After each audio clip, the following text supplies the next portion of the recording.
A todas e a todos. Também boa tarde a quem corresponda, porque a gente sabe que nós estamos em streaming e há pessoas que nos acompanham desde outras latitudes ibero-americanas. Para mim é um prazer e uma honra estar nesse espaço compartilhado, contribuindo não só para celebrar os 20 anos da Carta Cultural Ibero-Americana, mas também para refletir, propor a sua atualização, já que nós estamos aqui completando 20 anos desse documento importantíssimo. Eu acho que não há outra maneira de começar senão agradecendo essa oportunidade ao Ministério da Educação e Cultura do Uruguai, agradecendo ao Ministério da Cultura da Espanha, na condição de presidência da Cumbre e do Sistema Ibero-Americano nesse ano, também a CEGIB e a OEI, que é a organização com a qual eu trabalho, e agradecer por essa oportunidade.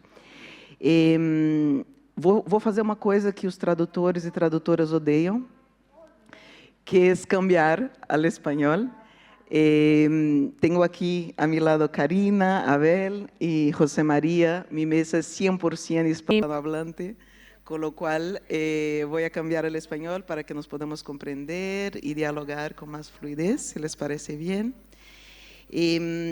Quisiera decir que el día de hoy y todo este proceso de actualización de la Carta Cultural Iberoamericana es muy simbólico. Que nosotras estemos hoy aquí, especialistas, expertas, personas de las instituciones, académicos, reunidos en torno a la discusión de un documento que está vigente hace 20 años, es muy simbólico. Nos demuestra su pertinencia, nos demuestra su actualidad y su validez en el territorio iberoamericano. La Carta Cultural Iberoamericana ha sido brújula durante estos 20 años para muchas de las políticas públicas iberoamericanas, para muchas investigaciones y para el trabajo también de la cooperación cultural entre los países. Para mí personalmente es un honor no solo por compartir este espacio de trabajo en el sistema de cooperación iberoamericano que llevo hoy, sino como investigadora y trabajadora de la cultura. La Carta Cultural es realmente una referencia y viene sirviendo como un parámetro muy importante para el desarrollo de los trabajos de los países en Iberoamérica.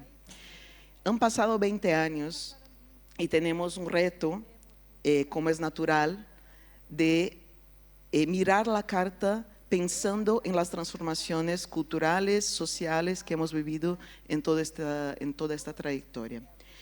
La Carta Cultural Iberoamericana está muy basada en la perspectiva de la cultura como un derecho humano, un derecho de la sociedad, y en la perspectiva de la cultura como una manifestación antropológica, simbólica y social. Pero el tema de las artes y de los artistas, que es precisamente la discusión que estamos llevando a cabo hoy en esta mesa, que se llama Arquitecturas de la Creación, Derecho a las Personas Artistas y Trabajadoras de la Cultura, no está del todo recogido en la Carta. La palabra artista no sale en la Carta Cultural Iberoamericana hoy. Hay dos menciones a la cuestión artística, una volcada hacia la creación literaria y una otra volcada hacia la protección y respeto a la creación de las personas afrodescendientes, indígenas y personas migrantes. Y esta es la referencia que tenemos hoy. Tenemos como brújula también, y la Carta también corresponde a esto de alguna manera, la recomendación de UNESCO, y tenemos aquí los colegas de UNESCO presentes también, de la condición del artista de 1980. Aunque tuviéramos vigente esta recomendación, en los últimos 20 años mucho se ha transformado en el ámbito de las normativas, las legislaciones y también las políticas públicas para las personas artistas y trabajadores de la cultura.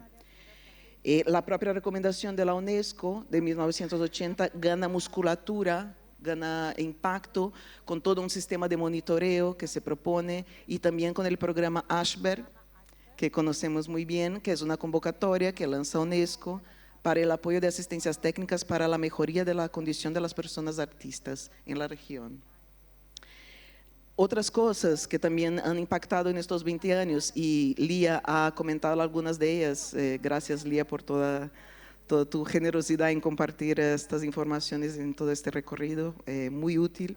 La Declaración de UNESCO de 2025 de Barcelona del año pasado pone entre sus 9 puntos muy claramente la necesidad de avanzar con los derechos, con las normativas, con las políticas públicas para las personas artistas y trabajadoras de la cultura.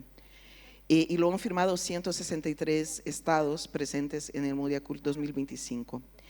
A la vez, tenemos aquí a Abel, que nos puede contar más.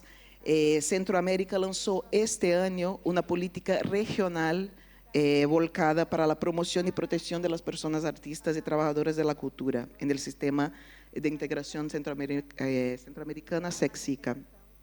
A la vez, la Agenda 2030 nos invita en su objetivo de desarrollo 8, aunque sepamos que no hay un objetivo específico para la cultura, hay metas asociadas a los objetivos que sí tratan de la cultura, y el objetivo 8 nos invita a trabajar y mirar hacia el trabajo digno de las personas, que es acerca de lo cual estamos hablando aquí. Todo esto sin olvidar que hemos vivido una pandemia que nos ha atravesado. Y si había alguna duda respecto a la fragilidad del sistema, del ecosistema artístico, la pandemia nos lo demuestra muy claramente. Fuimos el primer sector a tener que parar los eventos, los trabajos, y el último en retomar. Y esto nos ha puesto frente a un desafío enorme, que es: ¿qué pasa cuando no tenemos derechos? ¿Qué pasa cuando todo para y los derechos de las personas artistas no están establecidos de la manera que corresponde? También, y por último, por primera vez, la Conferencia de Ministras y Ministros de Cultura del año pasado, que se realizó en Barcelona, establece un compromiso en el desarrollo del Estatuto de la Persona Artista y Trabajadora de la Cultura en Iberoamérica. Este estatuto trabaja un rol de medidas, o más de 380 medidas vinculadas a 4 ejes: derechos laborales, derechos de la seguridad social, derechos de autor y conexos, y derechos tributarios y fiscales. Ya 17 países han asumido el compromiso de implementar estas medidas por medio de asistencias técnicas, que es algo inédito también. Vemos que todo este contexto de transformación que estamos hablando aquí, y con los avances de las políticas públicas en los países, como es el caso de Uruguay, que desde 2008, ¿verdad, José María?, tiene un estatuto volcado hacia las personas artistas. Todo este escenario nos invita a pensar cómo la Carta Cultural Iberoamericana, en su proceso de actualización, puede trasladar o puede trascender hacia las cuestiones de las personas artistas y trabajadoras de la cultura. Es una invitación a que pensemos y a que sumemos las perspectivas para que la Carta Cultural pueda también fortalecerse en este ámbito. Y para ello tenemos hoy aquí 3 personas: Karina Mauro, Abel Arandátegui, perdón, y José María Novo, que nos van a contar un poco sus perspectivas de cómo esto se puede dar, ¿no?, en el ámbito de la Carta Cultural Iberoamericana. Y quisiera lanzar una primera pregunta: ¿cómo ustedes ven que la Carta Cultural Iberoamericana y sobre todo la cuestión de los derechos de las personas artistas y trabajadoras de la cultura pueden influir en el desarrollo sostenible de la región y de los países en Iberoamérica, y cuáles son los retos que ustedes ven para que esto suceda? Quisiera invitar a Karina a que empezara, por favor, y seguimos con Abel luego. Hola, hola. Bueno, buenos días a todos y a todas. Antes de empezar, quisiera sumarme a los agradecimientos que realizó Mariana. Es una alegría poder participar de este seminario. Bueno, como comentaba Mariana al inicio, urgente que la Carta incorpore cuestiones vinculadas con los artistas como sujetos laborales. La problemática de los artistas como sujetos laborales es algo que surgió con mucha fuerza a partir de la pandemia. En varios países de la región estamos trabajando sobre ese tema desde hace varios años, pero el espaldarazo que ha tenido a partir de la pandemia y de que los propios artistas comenzaran a salir al espacio público, a reconocerse como trabajadores, fue fundamental. Yo considero que es un reto en sí mismo hablar de los artistas como sujetos laborales porque el arte es un trabajo, pero es un trabajo atípico o un trabajo no clásico. Y esa atipicidad se funda en distintas cuestiones o distintos ejes que me gustaría compartir brevemente con ustedes. En primer lugar, las diferentes culturas de trabajo que hacen al arte y a la cultura y que en principio responden a las distintas disciplinas artísticas, a las que podemos dividir a grosso modo entre tangibles u objetivables y no tangibles. Eso produce una serie de diferencias en las formas de trabajar, pero también en los derechos que esas personas adquieren a través de sus creaciones, que pueden ser derechos de autor, derechos de imagen, derechos de interpretación y todo tipo de derechos conexos. Por otra parte, también hay una gran diversidad según el circuito de producción, distribución y exhibición en el que las personas se desempeñen. Básicamente existen 3 circuitos: el oficial, el comercial y el independiente o el autogestivo, y cada uno de estos circuitos tiene agentes que participan en los mismos y relaciones de producción propias de cada uno de estos circuitos. En segundo término, hay una gran desigualdad en el campo artístico y cultural, que es un campo que suele percibirse, autopercibirse y a veces medirse como un sector horizontal o como una gran familia o como un sector que empuja hacia el mismo lado, sobre todo ante amenazas o situaciones adversas, de las cuales se están viviendo muchas en la región y fundamentalmente en mi país. Pero en realidad, si queremos pensar a los artistas como sujetos laborales, tenemos que detenernos en las desigualdades. Y las desigualdades al interior de los campos artísticos y culturales son muchas, en función del éxito en los mercados, en función de la consagración, en función del género, de la etnia, del color de piel, de la edad e incluso de la contextura física. Y que son temas que tienen reverberancia en lo estrictamente laboral y que deben ser considerados si lo pensamos. Y por último, una de las características más importantes del trabajo artístico es el trabajo por proyecto, es decir, el hecho de que haya grupos de trabajo que se forman para determinado proyecto y que luego se dispersan. Esto promueve, en primer lugar, la intermitencia del trabajo artístico, es decir, la combinación de tiempos de actividad con tiempos de inactividad o paro, pero además exige por parte de los artistas la disponibilidad para un reclutamiento que es permanente y para una necesidad de legitimación que es permanente y por lo tanto lleva a actitudes de autodisciplinamiento de las y los artistas. En la intermitencia lleva a que los artistas gestionen el riesgo laboral a través de 3 estrategias. En primer lugar, la multiactividad, es decir, hacer muchas actividades artísticas a la vez, entre las cuales la docencia artística es la fundamental para generar ingresos y las ocupaciones no artísticas, ¿no? También junto con la docencia son aquellas que generan la mayor cantidad de ingresos, pero también prestar una gran cantidad de servicios conexos, además de la actividad artística principal, muchos de los cuales se realizan ad honorem para permanecer visibles en los mercados. Otra de las estrategias es el pluriempleo, es decir, tener varios empleos a la vez, lo que implica tener distintos patrones, distintos regímenes de contratación, distintos tiempos y espacios de trabajo, lo cual lleva no solamente a la autoexplotación, sino también a la extenuación, es decir, que constituye un gran riesgo psicosocial, otra cosa que tenemos que tener en cuenta cuando hablamos de trabajadores artísticos.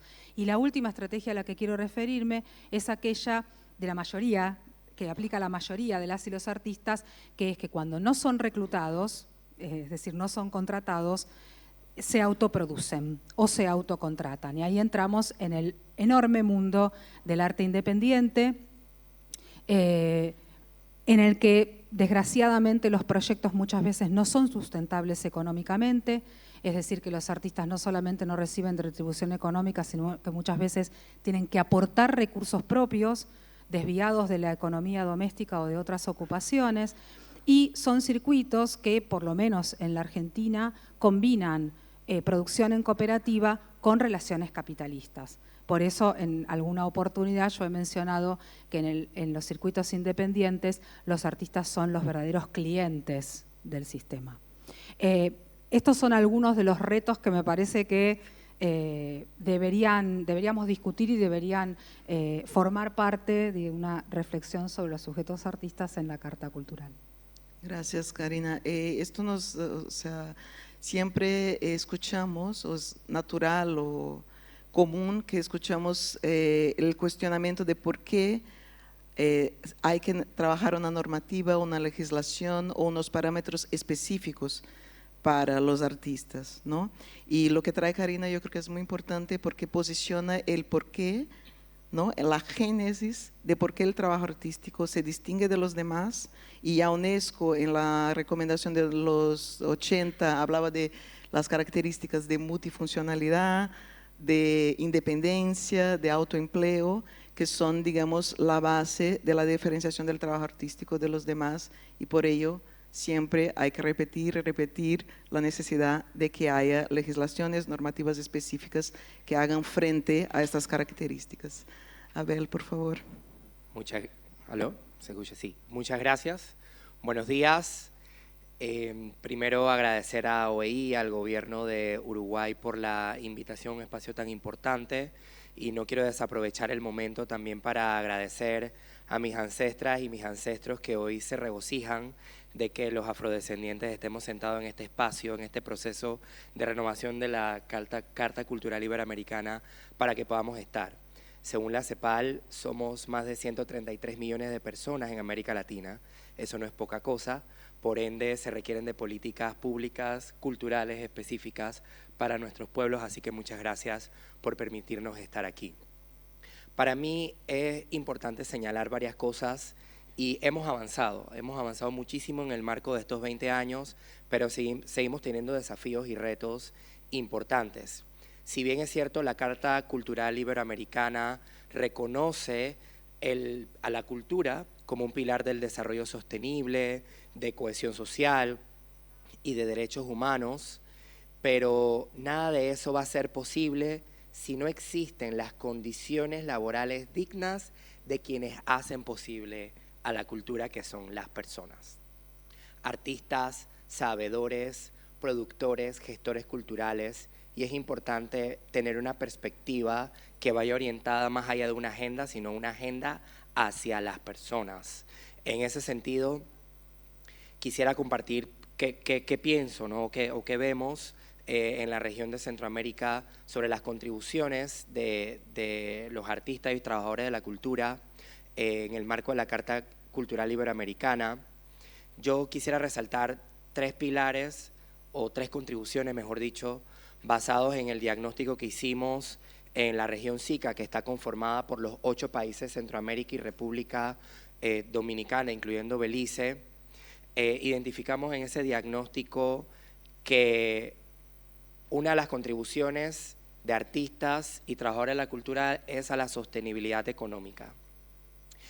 Y entre los retos y desafíos identificamos que, si bien es cierto el 75% de nuestros países tiene un salario mínimo, pero no necesariamente eso alcanza a artistas y trabajadores de la cultura que están en la informalidad, y mucho menos existen mecanismos que regulen la remuneración económica digna. Eso significa que estamos construyendo una economía creativa quizás basada en precariedad. Eso hay que analizarlo y tomarlo en cuenta en esta renovación de la Carta Cultural Iberoamericana. Por otro lado, otra contribución fundamental del sector es definitivamente a la cohesión social, porque son los trabajadores de la cultura y artistas que contribuyen al diálogo intercultural, a la convivencia pacífica y a la integración comunitaria. Sin embargo, en el caso de estos 8 países de la región, solo el 50% tiene políticas públicas diferenciadas de género, étnico-raciales y discapacidades, y eso limita el ejercicio de los derechos culturales. Por otro lado, también una contribución que no podemos dejar por fuera es la democracia, que en el ámbito laboral de artistas y todo el sector que lo involucra, estamos hablando de contribuir desde la libertad artística, que es tan fundamental como la libertad de expresión. Y en el marco de los países del SICA, solo 60% reconocen la libertad artística, pero no existe ningún mecanismo de protección en el caso de riesgos o exilios. Entonces, eso es fundamental y hemos visto incluso, y hay que decirlo, en nuestra región destitución incluso de ministros de Estado por apoyar ciertas iniciativas con artísticas que determinan ideologías, creencias, orientación sexual y demás, y eso es importante que se vea reflejado en este proceso de renovación. Y para ir cerrando, me atrevería a compartir quizás un par de retos y desafíos que tenemos, y uno es el fortalecimiento de los marcos normativos. En la región SICA solo menos del 40% tiene algún marco normativo específico sobre el trabajo artístico y cultural. También hace falta fortalecer nuestros registros administrativos para visibilidad estadística.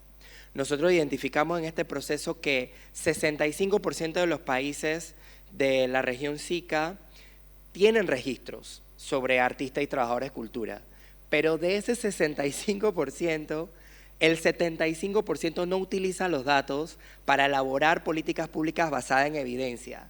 Seguimos trabajando a punta de lo que a mí me parece, me gusta el rojo, no me gusta el azul. O sea, eso no puede ser si queremos seguir avanzando.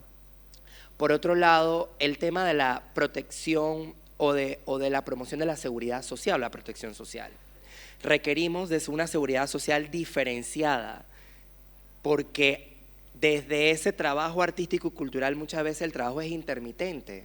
Entonces, ¿cómo tenemos acceso a seguridad social si no se toma en consideración estas particularidades del sector? Y otro reto que creo que ya sí para ir cerrando es fundamental son las brechas estructurales poblacionales, los enfoques diferenciados que muchas veces están ausentes dentro del ámbito del trabajo cultural y artístico, porque no pensamos en esas particularidades de las personas con discapacidad, de migrantes, de afrodescendientes, de indígenas, de los enfoques territoriales, ruralidad, urbanidad, digitalidad ahora, son fundamentales para este diálogo, y en el marco de que podamos reconocer estos retos y desafíos, yo creo que vamos a poder tener una Carta Cultural Iberoamericana renovada que no se quede en principios, sino que pasemos también a compromisos. Gracias. Muchas gracias, Abel, y por traer también esta dimensión de la importancia de los datos y de los indicadores culturales cuando estamos tratando de las políticas públicas en el ámbito de las artes también, ¿no? Que es un tema, una brecha importante que seguimos teniendo en la región. Quisiera pasar la palabra para José María Novo, por favor. Gracias. Trataré de ser lo más breve posible. Primero, repetir lo de los compañeros y las compañeras, el agradecimiento a todos.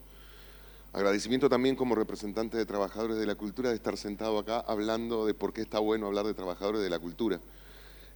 Uruguay, trataré de limitarme lo más que pueda para no dar siempre el ejemplo de las artes escénicas, que es donde me desarrollo, y hablar de los artistas en general. Pido disculpas a los compañeros y compañeras de otras áreas si insisto demasiado en las artes escénicas en algún momento. Uruguay es pionero en la aplicación de la normativa. Tiene que ver mucho también con velar el cumplimiento de la Carta Iberoamericana. Tenemos la ley 18384, que es la ley del Estatuto del Artista, aprobada desde el 2008. Hemos ahora desarrollado una ley de teatro independiente que se está aplicando. Lo que sí pasa, y tenemos una ley de derecho de autor de principio del siglo XX. que se ha ido perfeccionando y modificando, e instituciones creadas en el 92 y en el 93, que también con muchos de los conceptos que se pusieron luego en la Carta Iberoamericana se han ido perfeccionando y dando cabida al trabajador de las artes. Creo que es fundamental reconocer a los artistas como trabajadores, porque muchas veces los propios artistas no se conciben como trabajadores. Tiene que ver con la pasión con la que desarrollan, tiene que ver con características específicas de las tareas que también escapan al régimen horario tradicional, las formas tradicionales, los lugares de desarrollo. El artista no solo trabaja en su atelier, en su taller, en su sala de ensayos, o en el momento de hacer una función, o en el momento de grabar. El artista está en constante proceso y trabajo. Eso también es un tiempo que se tiene que reconocer, el de la creación artística. Cuando releyendo la carta antes de venir, yo encontraba que estaba la protección a los autores, estaba cierta protección a la cinematografía y al desarrollo cinematográfico, y sí nos faltaba hablar del trabajo y del artista como trabajador.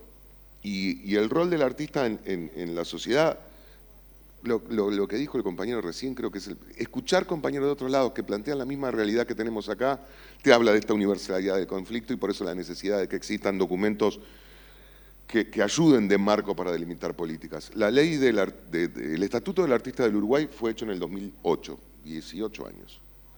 Han pasado muchas cosas y requiere muchos ajustes. Tiene que ver con corrientes nuevas de artistas, especificidades, formas de previsión social. La pandemia desnudó un montón de falencias, pero también tiene que ver, y creo que es muy importante remarcar, que la Carta sirva también como un compromiso para los gobernantes, no solo en la redacción de normativas, sino en el cumplimiento de esas normativas.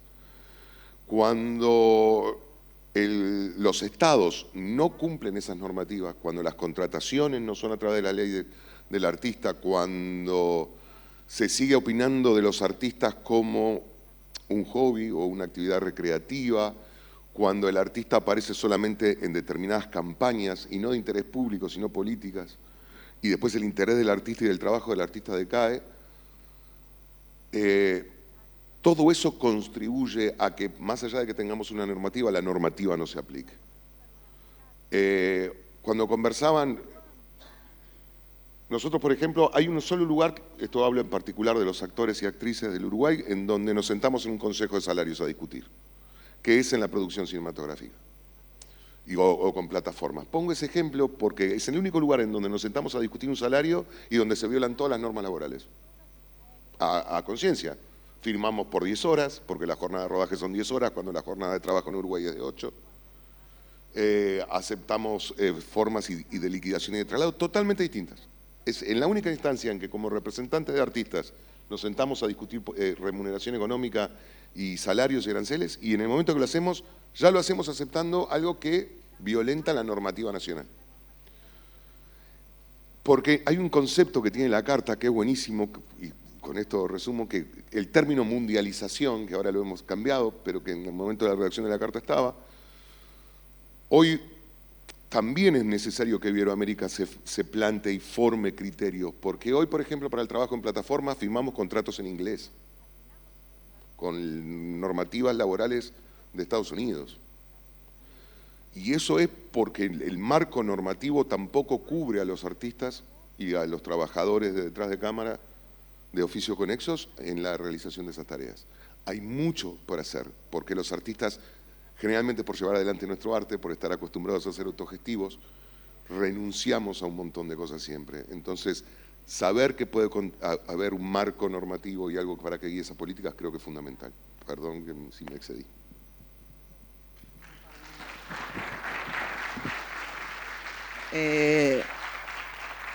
No te excediste para nada. Y es curioso porque en todo el proceso de elaboración del Estatuto de la Persona Artista y Trabajadora de la Cultura, que firma Uruguay también y otros 16 países, se puso mucho en evidencia la cuestión asociativa y los avances en el ámbito de las artes escénicas, ¿no? O sea, la gran parte de las legislaciones o normativas que nos encontramos se refería a las artes escénicas, y plenamente de acuerdo con en escuchar a los compañeros, nos identificamos con los desafíos comunes que tenemos y por eso también la importancia de la cooperación y lo que estamos trabajando aquí como un documento común en la búsqueda de soluciones comunes también, porque sabemos que los desafíos son bastante semejantes, ¿no?, en el territorio. Quisiera lanzar una segunda ronda de intervenciones aquí. Sabemos que el mandato para la actualización de la Carta Cultural Iberoamericana nos invita a pensar en algunos temas también que están nombrados en el mandato, como por ejemplo es la inclusión o el fortalecimiento de la presencia de las poblaciones indígenas, afrodescendientes, el tema de la transformación digital y el tema de género. Si ustedes ahora quisieran hacer una reflexión considerando estos temas transversales que están en el mandato, pero también en el campo específico del avance de los derechos de las personas artistas, ¿qué tipo de actualización, considerando este contexto y nuestro contexto contemporáneo también, ustedes destacarían que serían prioritarios en este proceso?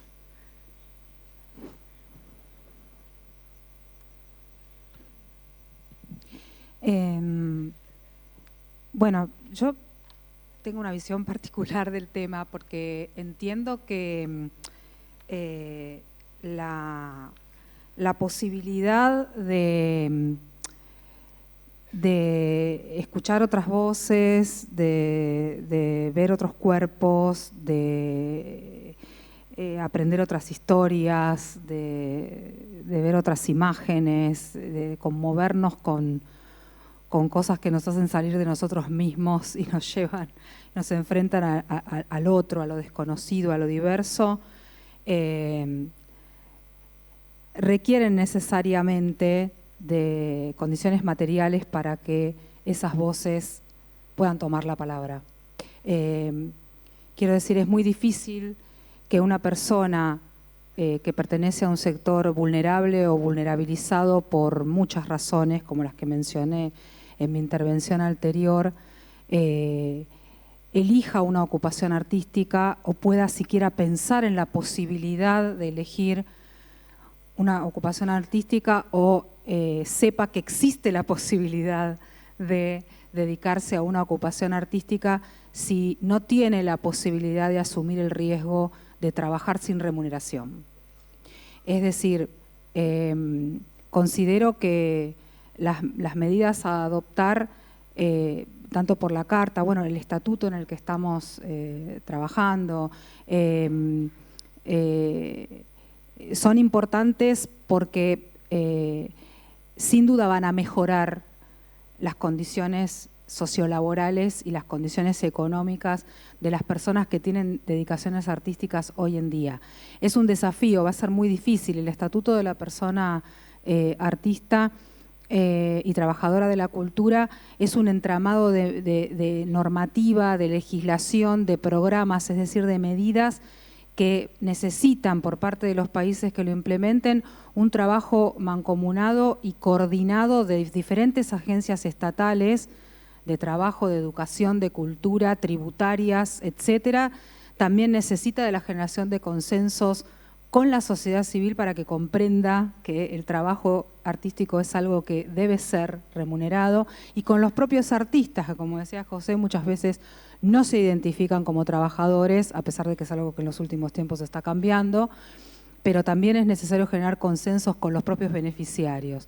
Sin duda, todo este trabajo, que parece un desafío enorme, pero que sin duda se va a poder llevar adelante, como decía antes, va a mejorar las condiciones de vida de los artistas que ya existen, pero lo mejor que podría pasar es que la aplicación de estas medidas o de este cambio de paradigma en la comprensión de lo que es una persona que se dedica a ocupaciones artísticas, que este cambio a lo que lleve es a que otras personas elijan o puedan elegir o tengan derecho a elegir ocupaciones artísticas en nuestra región. Y ese es un desafío enorme, porque como decía Lía anteriormente, la cultura no puede ser algo pensado por pocos para muchos, pero tampoco puede ser algo pensado por pocos para pocos. Que es lamentablemente lo que sucede a veces con las políticas culturales. Entonces, es mi parecer que lo mejor que nos puede suceder es justamente que lo que se vuelque en la Carta haga que aparezcan todas esas voces que hasta ahora no han aparecido.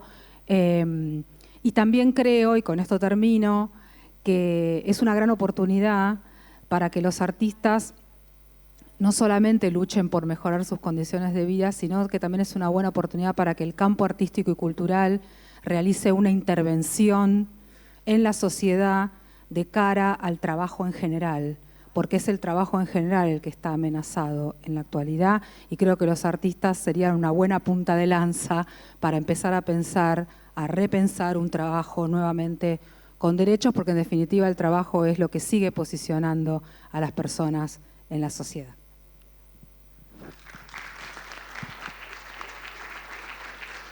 Gracias, Karina. Abel. Bueno, yo quisiera reflexionar desde varios puntos. El primero es que, si bien es cierto, tenemos muchos retos y desafíos, pero hay que reconocer los avances que hemos tenido a partir de estos 20 años que han sido fundamentales. Uno de ellos es el reconocimiento a la cultura como un pilar de desarrollo sostenible. O sea, hemos estado debatiendo, reflexionando, trabajando en torno a esta consigna en el marco de estos 20 años. Yo creo que eso es importante. Lo otro es los frutos en materia de posicionamiento y cooperación que se ha formulado a partir de la Carta Cultural Iberoamericana, y aquí yo resalto algunos, como por ejemplo en Centroamérica, que es una subregión iberoamericana. Logramos en el mes de febrero lanzar el Plan Centroamericano de Lenguas Indígenas. También se logró lanzar la Política de Derechos y Protección de las Personas Artistas y Trabajadoras de la Cultura, que también ha sido un referente también para el estatuto del artista que se está haciendo a nivel iberoamericano. O sea, de que han habido bastantes avances. Yo creo que también tenemos la gran oportunidad de reconocer vacíos sin tener miedo a decirlo, porque de eso se trata, si queremos mejorar en los próximos 20 años.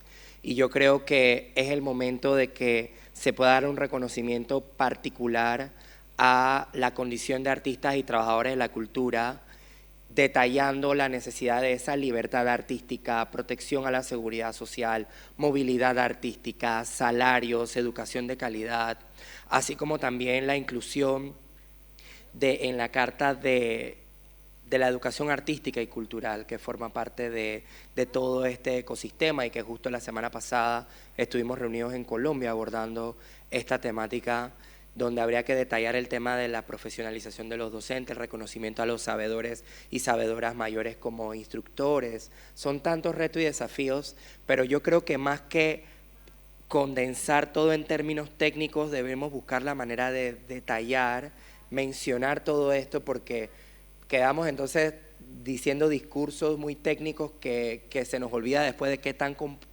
están compuestos esos términos o esas palabras, ¿no? Sí, yo creo que eso sería fundamental. Y por supuesto la actualización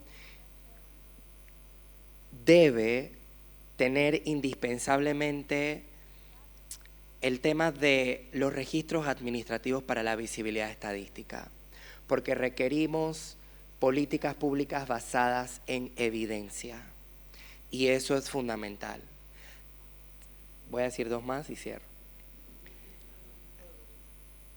De alguna manera debe aparecer la palabra financiamiento. O sea, no hay política pública sin plata.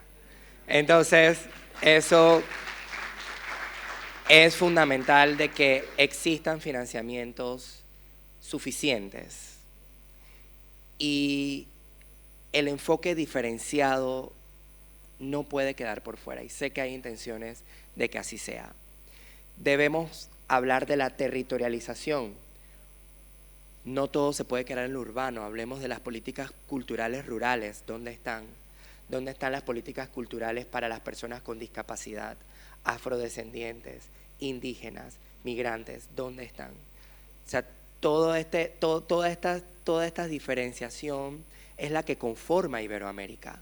Entonces, de una u otra manera, esa riqueza, esa diversidad cultural se debe ver reflejada para tener entonces una Carta Cultural Iberoamericana que no solo apuesta a posicionar una agenda, sino una agenda que proteja a la gente, a las personas y que nos atrevamos entonces a hacer compromisos que vayan más allá del mínimo consenso, que vayan más allá de Mundiacul, marquemos nosotros como región la línea, atrevámonos. Entonces yo creo que hacia allá debemos ir. Gracias. Fantástico, gracias Abel. José María. Dijo la palabra clave, financiación. Pero sí, no estaba nombrada. Pero no estaba nombrada. Me llevo frase de todos los compañeros que voy a repetir en un par de reuniones que tengo la semana que viene. Sin dudas, es necesario trabajar en base a la equidad. Es lo que caracteriza a los artistas y a la cultura en general.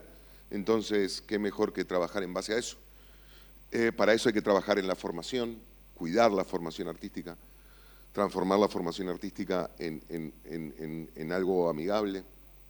Los programas y los planes de equidad no pueden ser solo en papel. Hubo ejemplos, el año pasado hubo un llamado municipal para cubrir actores en la Comedia Nacional. A mí me gusta poner este ejemplo para que todos sepamos en dónde estamos. Porque eso fue un logro, se logró el cupo afro, se logró el cupo para disidencias y estaba concursado. No teníamos actrices o actores disidentes que hubieran completado su ciclo básico de formación educativa. Y por lo tanto ese cupo quedó vacante.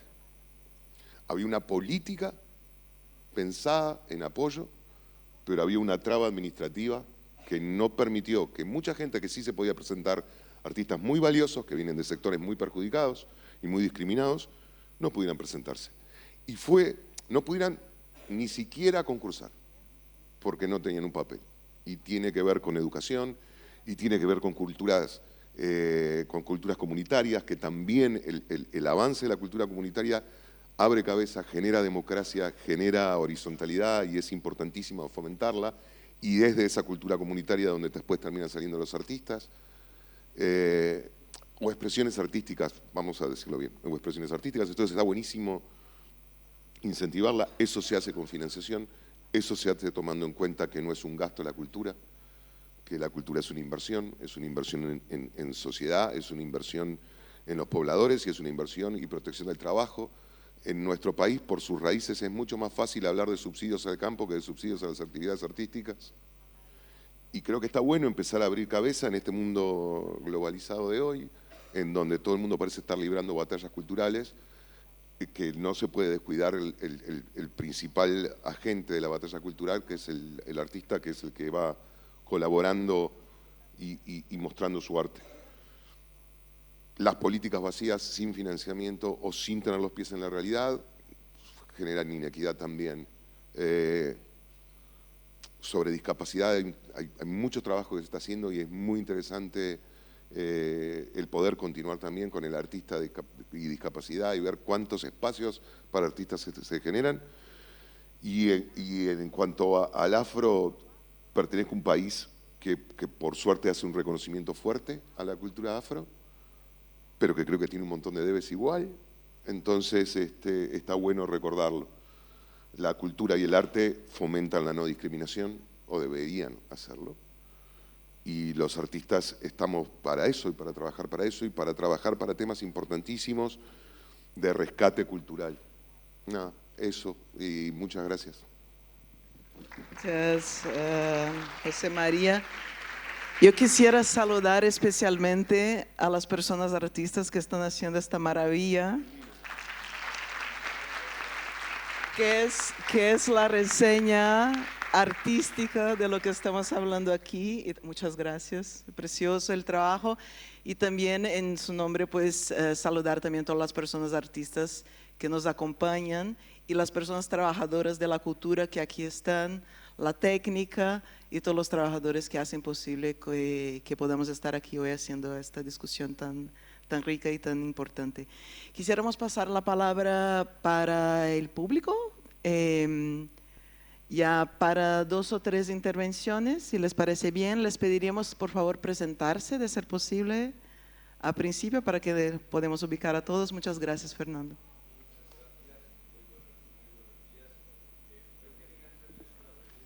Micrófono. No, está prendida. No, pero es arriba. Hacemos acá. Ahora, gracias. Muy buenos días, muy buenas tardes. Mi nombre es Fernando Vicario. Tengo el placer y el honor de estar trabajando en estos momentos en el grupo que está coordinando de alguna manera la reformulación y el replanteamiento y la modernización del proceso de Carta Cultural. Ustedes han dicho cosas que son importantísimas para este proceso y a mí me gustaría hacerles una pregunta.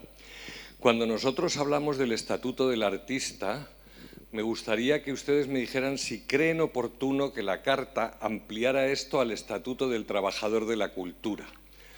Porque estoy pensando, por ejemplo, en el papel de los bibliotecarios. Es obvio que los bibliotecarios tienen que empezar a tener un estatuto diferente del que tienen, porque las bibliotecas tienen que abrir en horarios diferentes a los horarios escolares para que puedan ser aprovechadas. Pero iría otra pregunta un poquito más allá, si ustedes creen que la Carta debe entrar en esto. En Colombia tenemos un problema muy grande y el problema que tenemos es que más o menos cada año salen licenciados 2.500 músicos porque hay cantidad de escuelas de música.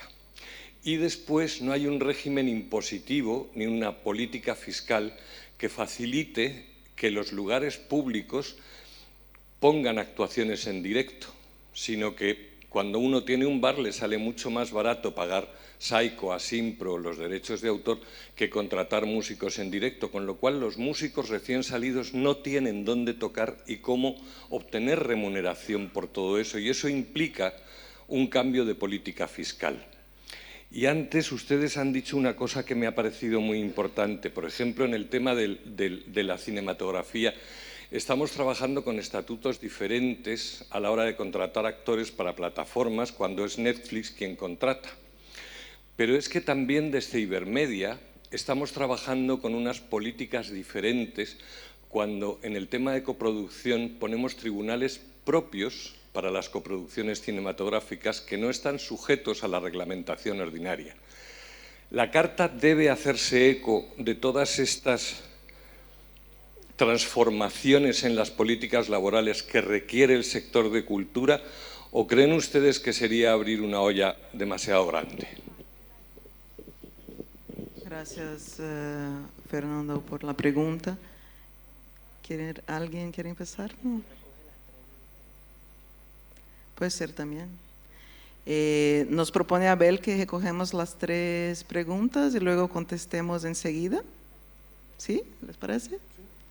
Vale, pues la segunda, veo una mano ahí. Hola, por acá.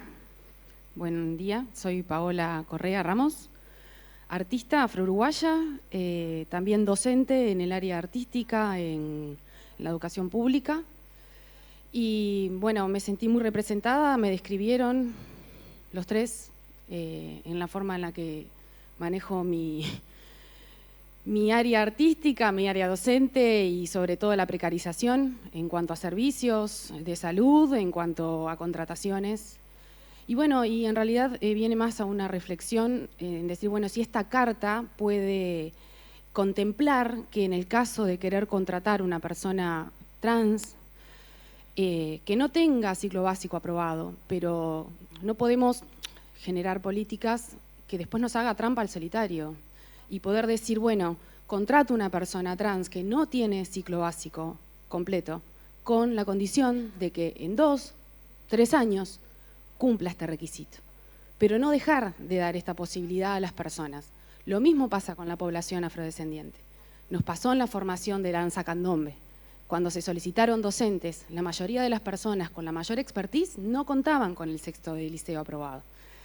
Eso por un lado. Y después, por otro lado, también al momento de ser contratada por algún ente público, para poder trabajar como artista, como creadora, hay ciertas exigencias en el sentido de, bueno, necesitas tener una unipersonal, autogestionar tu empresa, entrar a un mundo en el cual un artista no, yo por lo menos no lo manejaba, tuve que aprender y con muchísimos errores en el camino de lo que significa abrir una empresa para poder generar trabajo y que te puedan contratar, ¿no? Cómo poder simplificar esa parte también de que, bueno, generamos políticas, generamos financiamiento, pero en el momento que le vamos a dar ese financiamiento aparecen trabas. Entonces, ¿cómo esa carta puede contemplar este tipo de condiciones para que para el artista sea más fácil poder generar trabajo y poder tener un trabajo digno? Gracias. Gracias.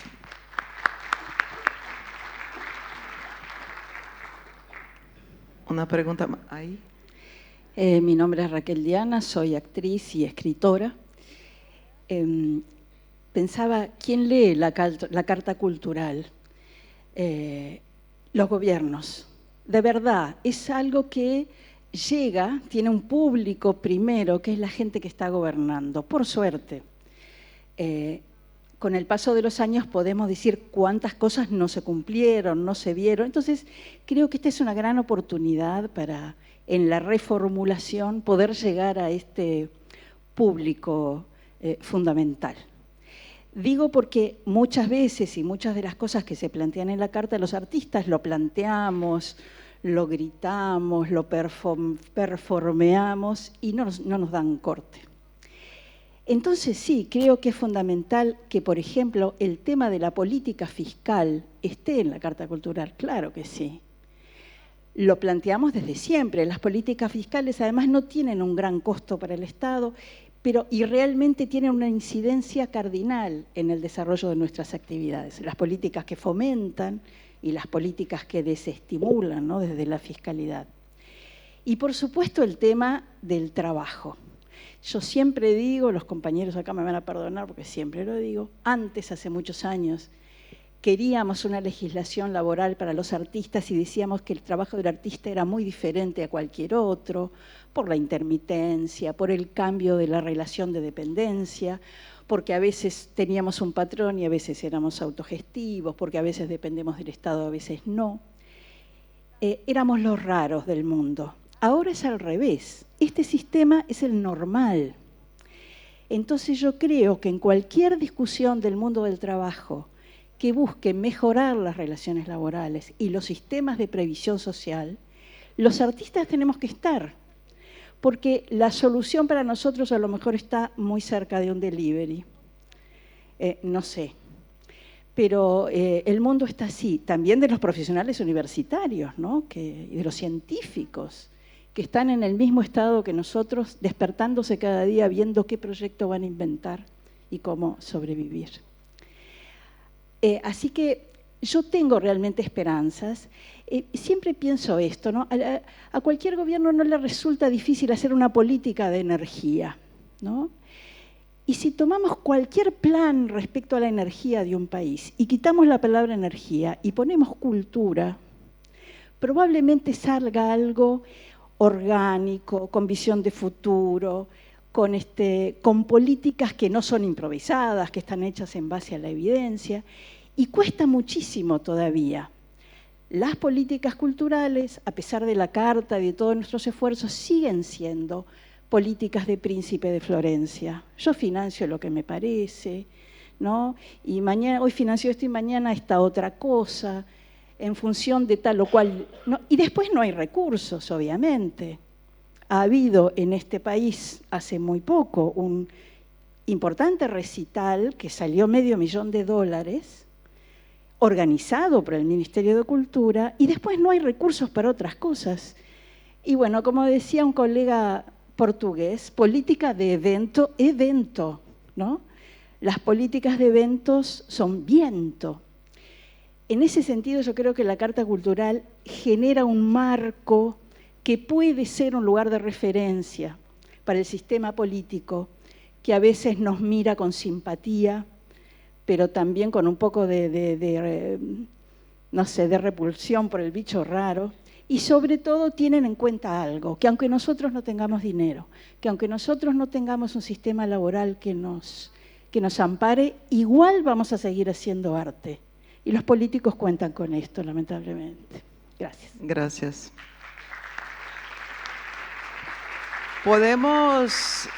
¿Podemos quebrar la regla que hemos creado nosotros mismos Y pasar para una cuarta intervención de Paola, por favor.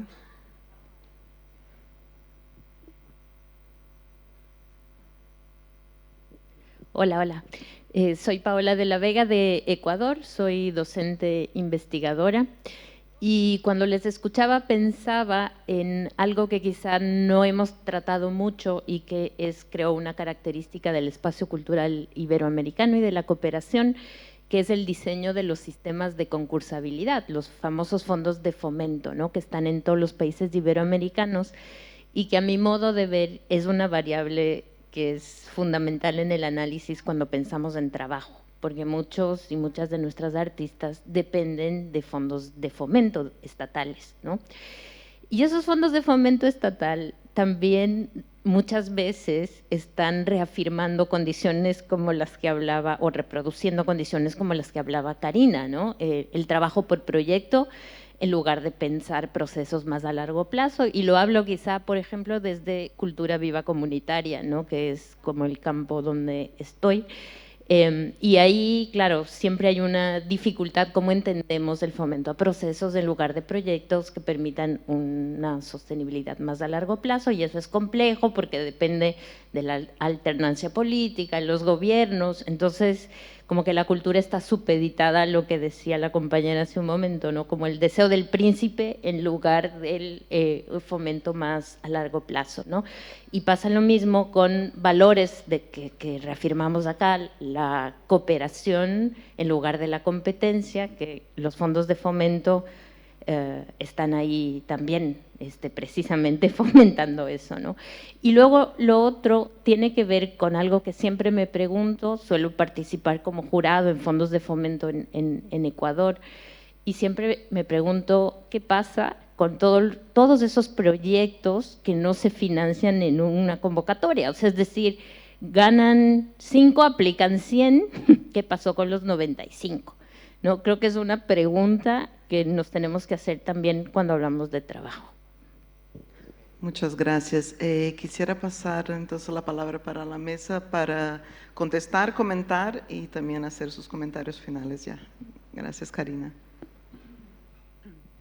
Bueno, espero recordar, no traje lapicera, espero recordar todas las intervenciones. Con respecto a la cuestión de si la Carta debería incorporar aspectos laborales de los artistas, yo considero que sí, que sería importante que lo incorpore, y también de los trabajadores culturales en general.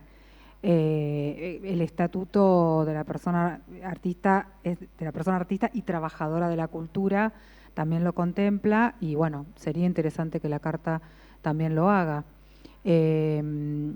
Con respecto a la cuestión de, bueno, qué sucede con los regímenes en los cuales se hace difícil que los artistas ingresen, ¿no? Bueno, echa la ley, echa la trampa, digamos, se intenta incorporar a más artistas y la propia legislación lo impide, o incluso también las prácticas habituales en distintos circuitos artísticos, como por ejemplo, bueno, un bar pone música grabada en lugar de contratar artistas en vivo. Es decir, todas estas problemáticas que son las que los artistas padecen y conocen muy bien. En el momento de la elaboración del estatuto hubo varias instancias en las cuales se habló con los artistas y artistas organizados, por supuesto, en asociaciones, en sindicatos, y los artistas trajeron algunas de estas cuestiones que lograron ser incorporadas. Es decir que la palabra de los artistas y la experiencia de los artistas es irreemplazable y siempre tiene que estar, digamos, en el radar o con una participación muy activa cuando se emprenden este tipo de iniciativas. Por supuesto que nunca es suficiente y siempre se debe ir por más, por eso una de las cuestiones que también figuran en el estatuto es la promoción de un diálogo permanente de los estados con los artistas y con la sociedad que es consumidora, digamos, de estos productos artísticos y culturales, y también la generación de datos. ¿no? Porque sin datos se trabaja en el vacío y se termina haciendo la política cultural del Príncipe de Florencia, ¿no? Entonces, los datos son muy necesarios, tienen que ser sistemáticos, tienen que ser prolongados en el tiempo, también tienen que ser comparables, por eso es interesante que esta sea una iniciativa a nivel regional y no solamente de un país en un momento, sino que tiene que ser a largo plazo y de manera mancomunada entre todos los países de la región y después, una vez que se tienen los datos, escuchar los datos, ¿no? Creo que no olvidé nada. Bueno, tomando de referencia todo lo que señalan, yo creo que este proceso de la renovación de la Carta nos debe llevar a tener una carta que pueda hacer frente a los desafíos contemporáneos, desde una perspectiva de derechos humanos. Y esa perspectiva incluye a todas las personas, o sea, de que sí, hay que abrir el compás no solo a artistas, sino mencionaba a las bibliotecarias, bibliotecarios, etcétera. Claro que sí, porque la carta no debe ser lo más inclusiva posible, debe ser 100% inclusiva. Debe ser 100% inclusiva, pero también debe ser lo más ambiciosa que se pueda, debe ser operativa y justa.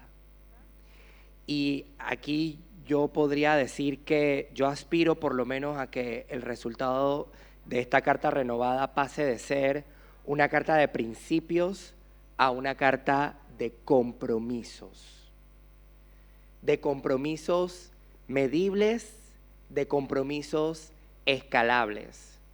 Y aquí con los colegas de OEI, el Espacio Iberoamericano, quizás habría que crear ahora un mecanismo de evaluación y monitoreo, informes periódicos para ir monitoreando esos compromisos, porque si me quedo en principio voy a decir, bueno, el principio de inclusión, y después yo hago lo que a mí me da la gana, voy a ser inclusivo con lo que a mí me da la gana. No es lo mismo establecer compromiso y esto es lo que hay que hacer.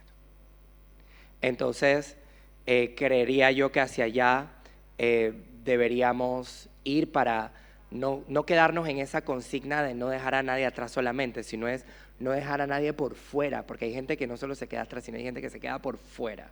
Entonces, es la perspectiva que creo que deberíamos aspirar en este proceso de renovación. Gracias. Muchas gracias, Abel. José María, por favor.